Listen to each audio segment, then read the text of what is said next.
연방정부의 치과 지원 수혜 대상을 더 확대해야 한다는 지적이 나왔습니다.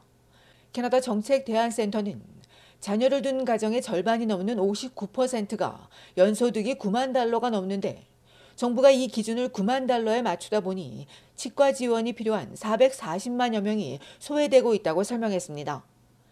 중저소득층이 대상인데 연소득 9만 달러가 넘어도 4인 가족에게 치과비는 여전히 큰 부담이라는 겁니다.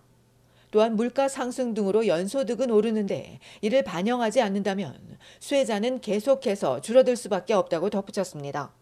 때문에 정부가 예산을 늘려 더 많은 국민들을 지원해야 한다고 센터는 촉구했습니다. 앞서 지난해 12월 연방정부는 12세 미만 학생들을 대상으로 임시 운영해온 제도를 확대 도입하고 지난달 87세 이상부터 신청받기 시작했습니다. 이달은 77세에서 86세가 대상으로 지난해 세금 신고를 하고 치과 보험이 없으며 연소득이 9만 달러 미만이어야 합니다. 또 다음 달엔 72세에서 76세, 3월엔 70세에서 71세가 대상입니다. 치과 지원은 오는 5월부터 적용되며 이때부터는 온라인으로 신청이 가능하지만 현재는 해당 번호로 연락해야 합니다. 치과 지원액은 가구 소득에 따라 달라 7만 달러 미만이면 모든 비용을 정부가 부담하지만 이상일 경우엔 40에서 60%를 정부가 지원해 줍니다.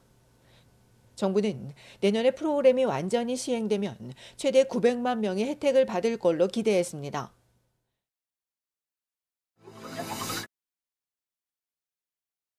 로저스가 15년 만에 처음으로 다른 통신사들에 비해 소비자 불만이 월등히 많은 것으로 나타났습니다.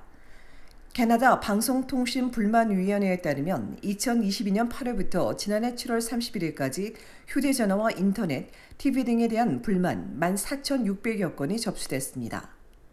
한 해 전보다 14% 증가한 건데 로저스는 1년 새 무려 44%가 급증했습니다.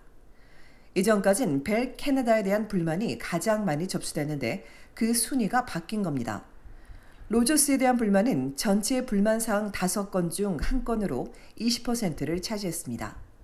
휴대전화 관련한 불만이 전체의 45%에 달해 가장 많았고 서비스 중단과 청구 오류, 환불이나 크레딧 문제, 서비스 품질 불만도 늘었습니다.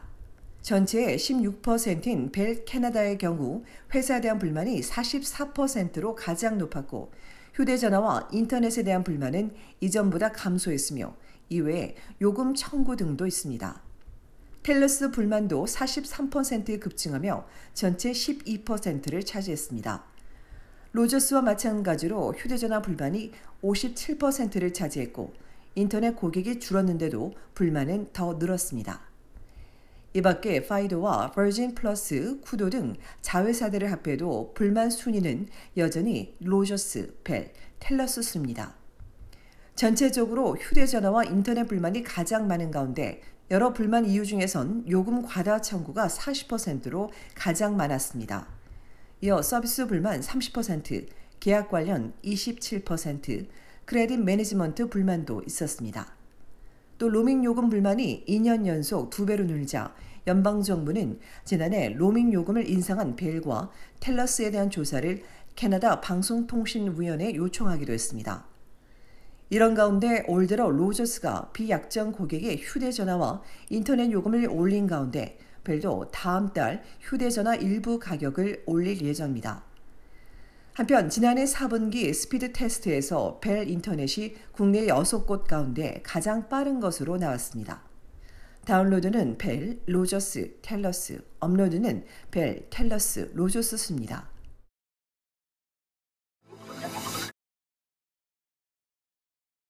파트타임이나 부업을 찾는 사람들을 대상으로 한 취업 사기가 극성입니다. 스쿨버스를 운전하는 길 씨는 밴쿠버에서 이사 올 예정인데 보모를 구한다는 연락을 받고 수락했습니다. 길 씨에게 가족 사진을 보낸 이들은 도착하기 전 필요하다며 위조 수표를 보내고는 이사 비용 등 각종 비용으로 5,120달러를 길 씨가 지불토록 했습니다. 그런데 이 수표는 가짜였습니다. 원격 비서로 취직했다고 여긴 토론토 남성은 심부름을 해달라는 사측 요구에 수표를 입금하고 돈을 찾은 뒤 물건을 구매했는데 위조 수표였습니다. 남성은 2,800달러를 사기당했습니다. 취업을 빌미로 위조 수표를 보낸 뒤 현금 인출과 이체를 요구하는 취업 사기로 선물 카드나 소액 구매를 하게 한 뒤 설문조사까지 하는 미스터리 쇼퍼 사기도 있습니다. 원래는 미스터리 쇼퍼로 불리는 조사원이 고객으로 가장해 고객 서비스를 평가하는 건데 이를 악용하는 겁니다. 이처럼 각종 취업 사기에 속아 돈을 잃는 캐나다인이 급증하고 있습니다.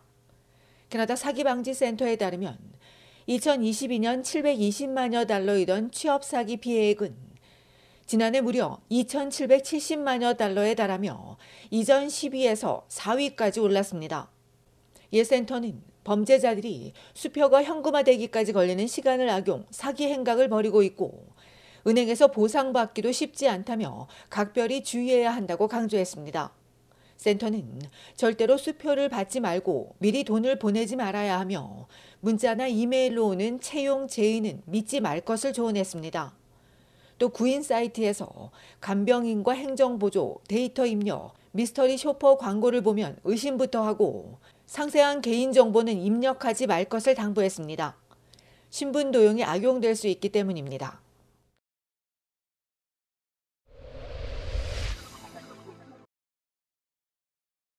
온타리오주 토론토 경찰이 지난해 연말 놀스역에서 발생한 주거 침입 사건과 관련해 용의자 셋을 추적하고 있습니다. 3인조 일당은 지난해 12월 28일 새벽 2시 50분 레슬리 스트리트과 용밀스 로드에 있는 가정집에 침입해 귀중품을 훔친 뒤 흰색 마세라티 SUV를 타고 도주했으며 이 과정에서 2명은 집주인과 맞닥뜨리기도 했습니다.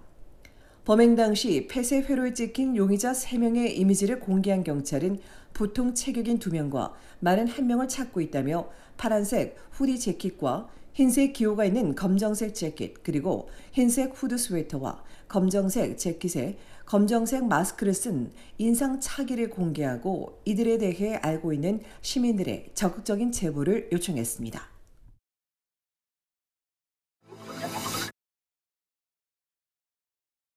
온타리오주 토론토 교육청이 학생들의 휴대폰 사용을 추가 제한하는 방안을 검토하고 있습니다. 어젯밤 교육청 이사회가 승인한 발의안은 휴대폰 사용이 학습에 유익하지 않고 실제 정신건강 면에서 어린이와 청소년에게 상당한 해를 끼칠 수 있다는 연구를 들어 현재의 정책을 수정하고 더 발전시켜야 한다는 내용을 골자로 하고 있습니다.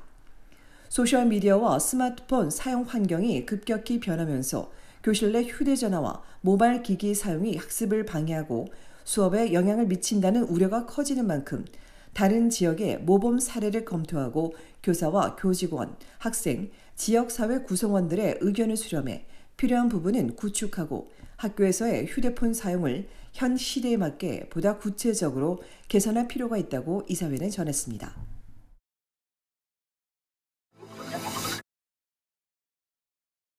브리티시 콜롬비아주 메트로 밴쿠버 인구가 올해 300만 명을 넘을 것이란 전망입니다.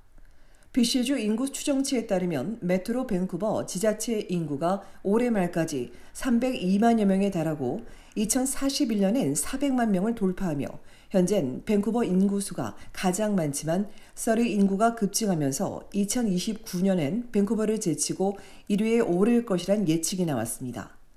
또 2042년엔 서리 인구가 BC 지자체 중에선 처음으로 100만 명을 넘어설 걸로 예상되며 이외에 BC주 전체 인구는 올해 565만 명, 2029년 614만 명, 2042년엔 750만 명으로 늘어날 것으로 예측됩니다.